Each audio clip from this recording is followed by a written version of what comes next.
The metro is the beating heart of the city of Paris. Initial construction started in 1898 and Line 1 was completed on the 19th of July 1900. Today the Paris Metro is 136 miles long, has 305 stations and carries 4.5 million passengers every day. Iconic in its design, each metro stop bears a person's name, an event or a landmark that helped shape the France and her culture that we know today.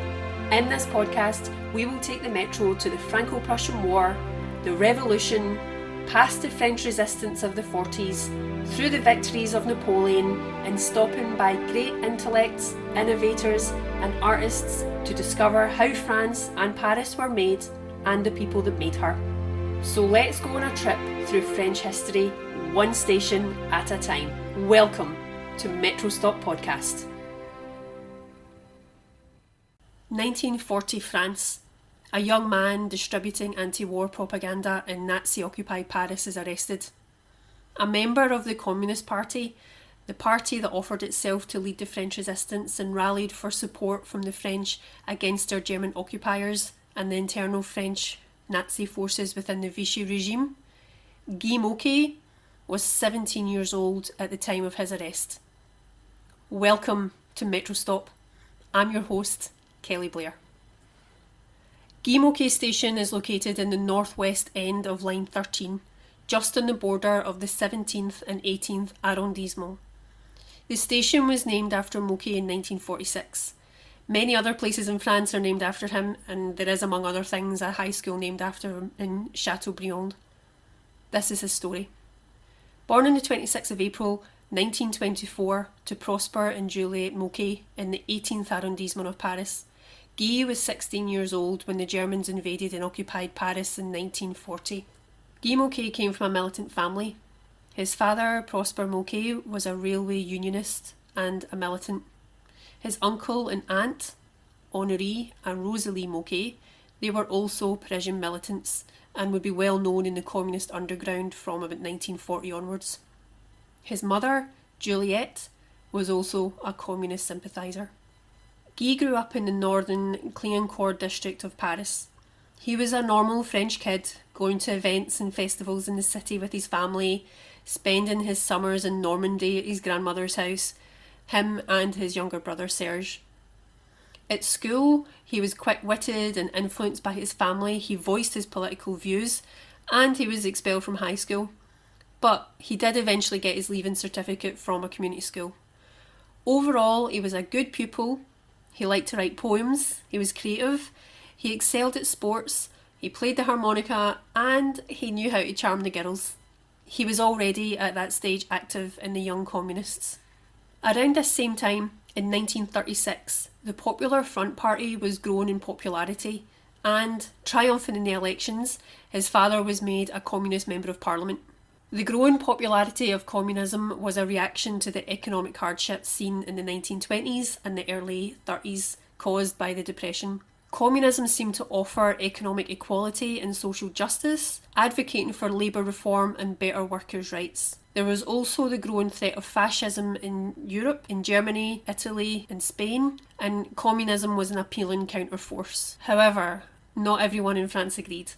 There were conservative and nationalist factions who were suspicious of the communists, especially due to the alignment with the values of the Soviet Union and the revolution. At the outbreak of World War II in September 1939, the then Prime Minister banned all communist activities and dissolved the parties and organisations under the umbrella of national security. Guy's father, like a lot of his comrades, was stripped of his mandate, condemned and eventually deported to Algeria for the duration of the war. While his father was in prison, Guy visited him regularly and wrote a poem to the President of the Republic and campaigned locally calling for his release. The family now resided in the 17th arrondissement and their flat was often the venue for frequent clandestine meetings. By June 1940, Hitler's army had successfully entered France and the French government had fallen and had been replaced by the puppet Vichy regime led by Philip Pétain, a then decorated World War I veteran. This plunged the city into total chaos. The occupation of the city meant curfews, rationing of food and fuel, and it led to a sharp decrease in cars and buses in the street. A black market for rations and contraband appeared, so some people could make some quick money, but almost 2/3 of the wealthier Parisians had fled the city. The Jewish residents of the city, traditionally living in the Marais in the 4th arrondissement, they were targeted,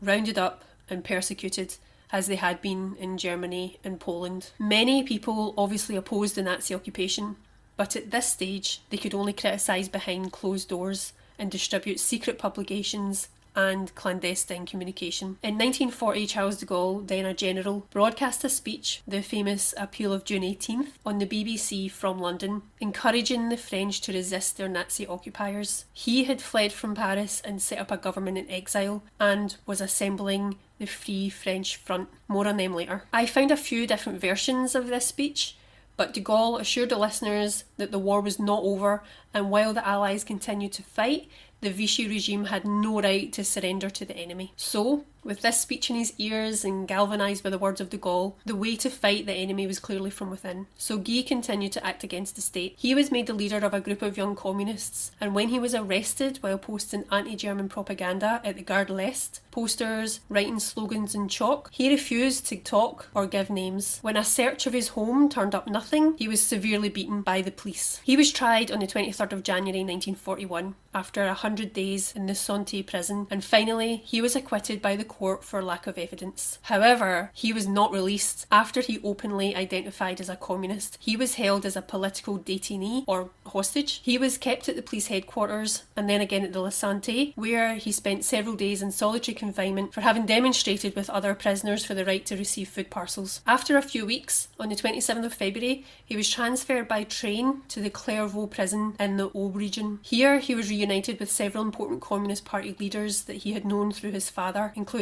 Honoré Renaud, Jean-Pierre Tambo, Jean Grandel, Léon Mauvais, Eugène Hénaff, Fernand Grenier and Charles Michel. He was well received by these men and used his time in prison to learn from them and improve his political education. He turned 17 on April 1941 and he celebrated in the company of his comrades. On the 10th of May 1941, the communist activists from Clairvaux were taken to a camp in Chateaubriand. To pass his time in the camp, he regularly wrote long and affectionate letters to his parents, and in June he was visited by his mother and his brother. Guy was the youngest in the camp, and one day in September 1941 he was sitting at a low palisade which kind of separated the men's and the women's camps with barbed wire. He was chatting to the women, and particularly the young girls, many of whom were also detained for being communist activists. It was here he met Odette, and a romance grew between the smitten teenagers, and the young boy's enthusiasm won her over. She was exactly his age, and she promised to kiss him.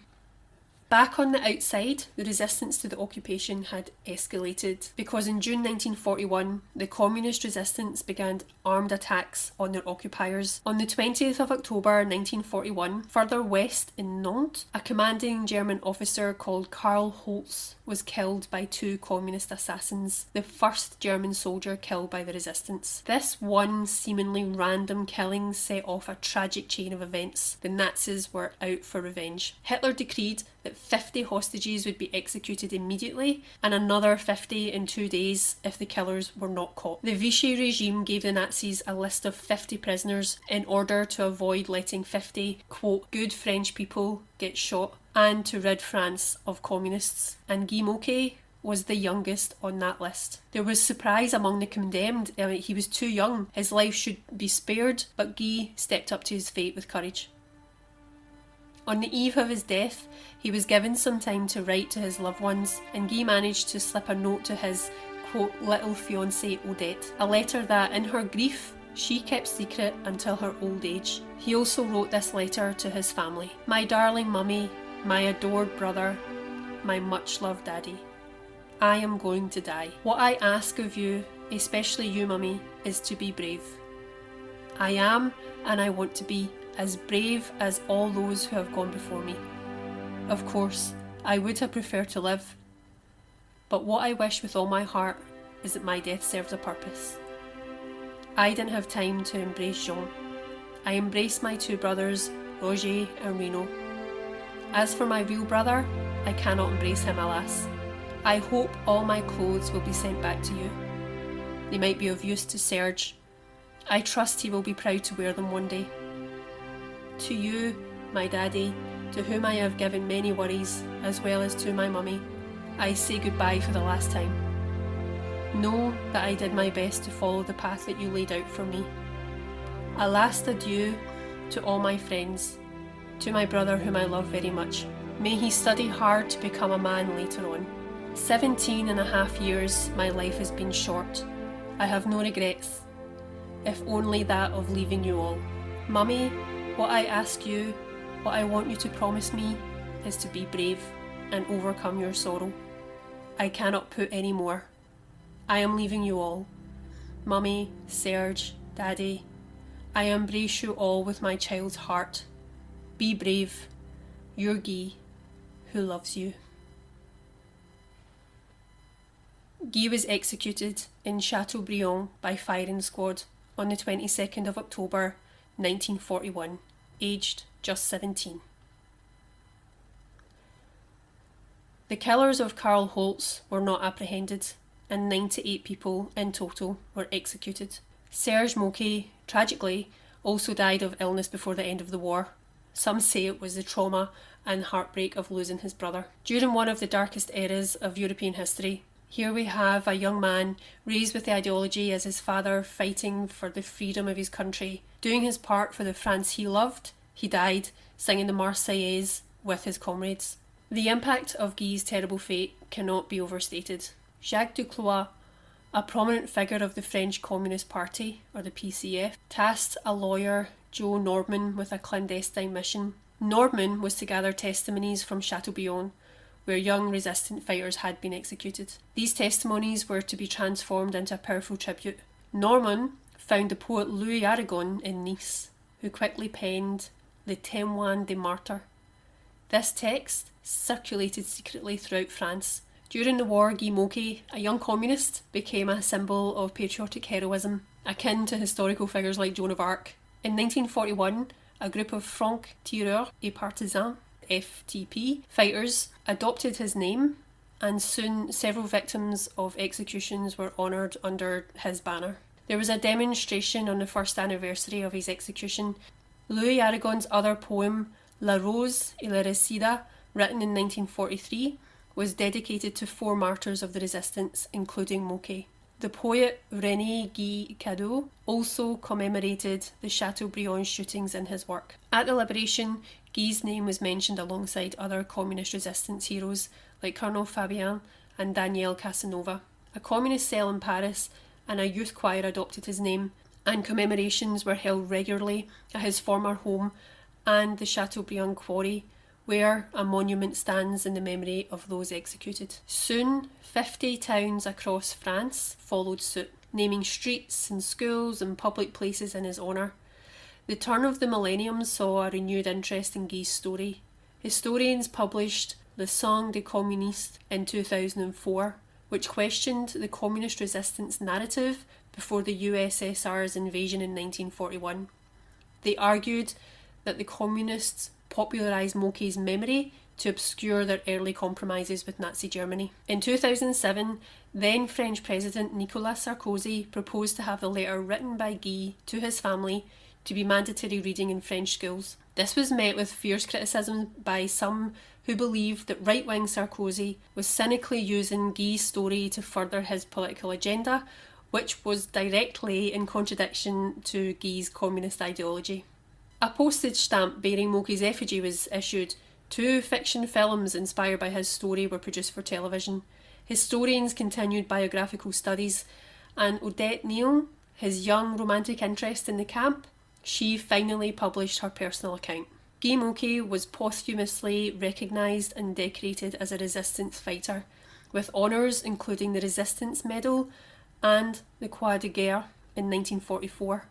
And the title of Chevalier de la Légion d'Honneur in 1946. On January 27, 1946, the metro station in Paris was officially renamed Guy Moquet, ensuring that his name and legacy would endure for generations to come.